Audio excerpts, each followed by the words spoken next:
Hey guys, Lucky Owl here and welcome to the Draw My Life. So, first off, warning, I'm a bad drawer, and the reason why I'm not actually drawing this live, I'll include the footage of it, but it was too fast for me to narrate, and so I was getting frustrated. So, can only do it this way, but I will include the footage at the end of me drawing it. Warning,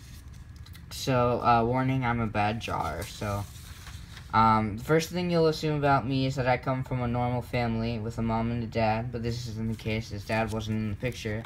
In fact, nobody knows who my father is. One of the biggest mysteries about me.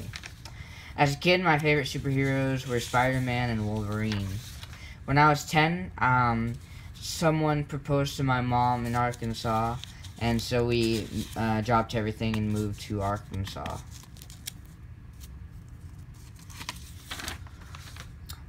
First day of school, 4th grade, I had to ride a bus, which I was kind of scared about at first because I had always been driven to school, never had to ride a bus.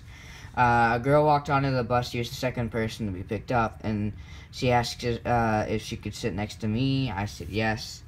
So I found out, and at first I was oblivious to it, but she clearly had a crush on me. She said, asked the bus driver if my assigned seat could be next to her, and at the time I was completely oblivious, and I was just like, assigned seats? 2 years later, we were living in an apartment, and my mom met this guy, and they started quote-unquote dating. So eventually, he convinced her to move us out of the apartment into his house, and he started to beat us. He'd beat me with a belt. If I didn't do dishes right, he threw a plate at my head, he'd slap me, and one time he even spanked me with a skillet. December 2012, we found out that my grandpa, which for the most part was the father figure of my life, had died of cancer, and I had a hard time getting over that. It was the first death in the family. In summer of 2013, the pastor was rattling out announcements as usual, but he announces church camp, and something inside of me felt like it was pulling at me and saying, you need to go. So I went home and asked if I could go, and both the guy and my mom said it was a good idea. For the two of them, it was completely different reasons. So at camp, I decided to tell what has been going on at home because I felt safe. And so, eventually, about a week after camp, we ended up, with help from friends, moved out of Arkansas back to Texas.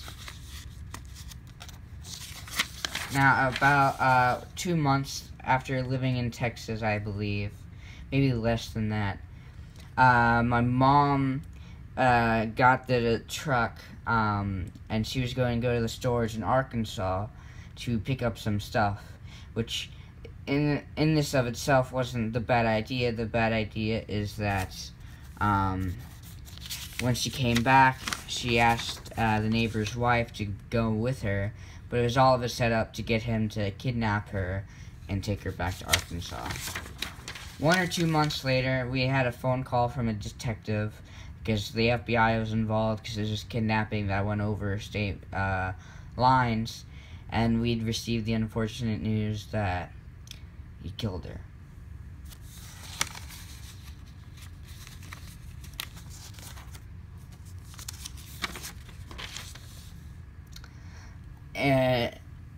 A year later, I was still trying to get over what had happened. And a friend on July 25th told me I should start YouTube. From this point, you guys already know what has been going on since that point. I have 105 subscribers as of the time of recording this, and you guys have been a big part of my life now since 2014, and this has been the Draw My Life. Thank you guys for watching. I will see you guys in the next video. Peace.